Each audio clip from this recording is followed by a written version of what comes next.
जय हिंद। देखिए, इस वीडियो में समझते हैं कि जब मेल और फीमेल यानी पुरुष और महिला जब आपस में शारीरिक संबंध बनाते हैं तो पुरुष के पेनिक्स से एक बार में कितना स्पर्म जाता है और वो स्पर्म कैसे अंडाशय तक जाता है और कैसे भ्रूण बनता है और कैसे एक बच्चे का जन्म होता है। चलिए ध्यान समझिए। देखिए, मेल एंड फीमेल यानी पुरुष और महिला जब एक बार आपस में क्या करते हैं, शारीरिक संबंध बनाते हैं, यानी दोनों क्या करते हैं, जब सेक्स करते हैं ना, तो पुरुष के पेनिक्स से एक बार में 300 मिलियन से लेके 400 मिलियन तक, यानी एक बार जब संबंध बनाते हैं ना तो 300 मिलियन से लेके 400 मिलियन तक क्या होते हैं, स्पर्म जाते हैं। अब ही सोचिए, अगर 300 मिलियन 400 मिलियन स्पर्म अगर जाते हैं और उतना बच्चे का जन्म हो जाए तो पाकिस्तान से बढ़ाना के लेठो देश बना देगा सब। लेकिन होता क्या है, 300 मिलियन 400 मिलियन जाते तो हैं, लेकिन उनमें से एक ऐसा स्पर्म होता है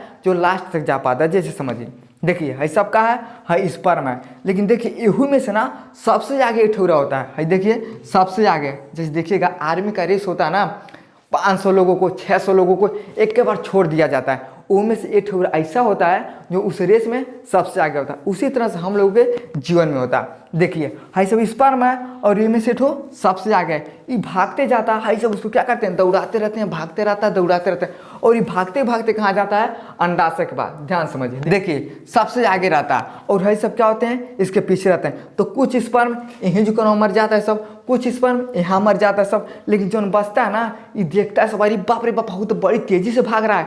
जैसे आजकल का देखिएगा, कोनो आगे बढ़ेगा ना, 4 लोग उसको पीछे खींचने वाले रहेंगे। तो ये आज का बात नहीं, ये हमारे जन्म से पहले से ही ऐसा होता है। कैसे होता है, देखिए है भागता है, ये सब उसको दौड़ाते रहते हैं, वो भागते रहता है, दौड़ाते रहते हैं, लेकिन जैसे ही अंडाशय में घुसता है ना, है सब क्या करता है, एकदम झोंझा ऐसा माची के घेर लेता है सब। कहता है अरे बाप ओ बाप, फलाना तो अंदर चला गया, अब हम पीछे रह जाएंगे।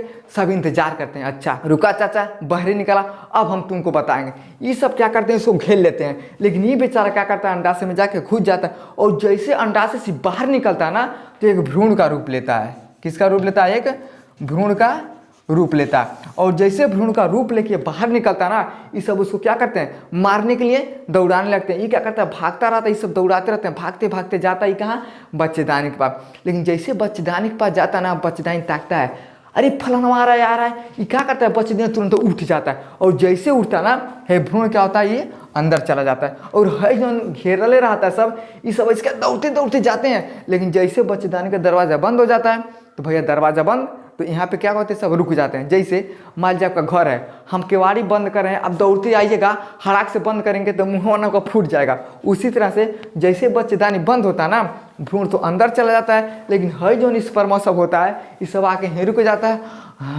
हाँ करके यहीं क्या करते हैं, सब मर जाते हैं। उसके बाद क्या होता है, यह भ्रूण क्या होता है, एक बच्चे का निर्माण करता है, और वही बच्चा 9 महीने के बाद माँ के गर्भ से क्या करता है, जन्म लेता है। कि इतना कठिनाई के बाद एक बच्चे का जन्म होता है, यानी कितने लोग उसके पीछे भागते हैं, लेकिन जैसे वो बच्चा जन्म लेता है ना, कहता है कि दाद तेरी का, अब तो बहुत बढ़िया जिंदगी है, अब हम कुछ नहीं करेंगे। ऐसा जिंदगी का क्या मतलब भैया। अब सोचिए, आपके पास में कुछ था ना, आपके पास हाथ था ना, पैर था ना, बोलने के लिए मुंह था, कुछ भी नहीं था, लेकिन फिर भी आप रेस में सबसे आगे थे। उस समय तुम्हें सपोर्ट करने वाला भी कोई नहीं था, ना तुम्हारे पास माँ, ना बाप, ना भाई, ना बहन, ना तुम्हारे पास दोस्त, कोई भी नहीं था, फिर भी तुम रेस में सबसे आगे थे। उस समय तुम्हारे पास चलने के लिए कुछ नहीं था, ना साइकिल, ना मोटरसाइकिल, ना ट्रक, ना बस, ना टेम्पो, कुछ भी नहीं था, लेकिन फिर भी तुम रेस में सबसे आगे थे। पता है क्यों? क्योंकि उस समय तुम्हारा एक लक्ष्य था, तुम चाहते थे कि मैं इस धरती पे जाऊंगा और मैं जाके कुछ करूंगा। लेकिन जैसे तुम धरती पे जन्म लेते हो ना, कहते हो कि मैं तो कुछ नहीं कर पाऊंगा। किसी मुसाफिर ने ठीक ही कहा है कि सांसों का क्या भरोसा, रुक जाए कब कहाँ पे, कर ले कुछ काम ऐसा कि नाम हो जहाँ पे। और जैसे इंसान धरती पे जन्म लेता, उसके पास सब कुछ आता है। यहाँ पे देखिए तुम्हारे पास कुछ भी नहीं था, हाथ पैर मुंह नाक माई दादा यानी कोई भी नहीं था, ना चलने के लिए तुम्हारे पास ट्रेन बस टेम्पो कुछ भी नहीं था, लेकिन तुम धरती पे जन्म लेते हो, तुम्हारे पास सब कुछ हो जाता है, हाथ हो जाता है, पैर हो जाता है, मुंह हो जाता है, तुम्हें सपोर्ट करने के लिए माँ बाप भाई बहन दोस्त भी मिल जाते हैं, चलने के लिए सब कुछ तुम्हारे पास मिल जाएगा। साइकिल है, मोटरसाइकिल है, ट्रक है, बस है, टेम्पो है, एरोप्लेन है, सब कुछ तुम्हारे पास उपलब्ध है। लेकिन फिर भी तुम कहते हो कि मैं कुछ नहीं कर पाऊंगा।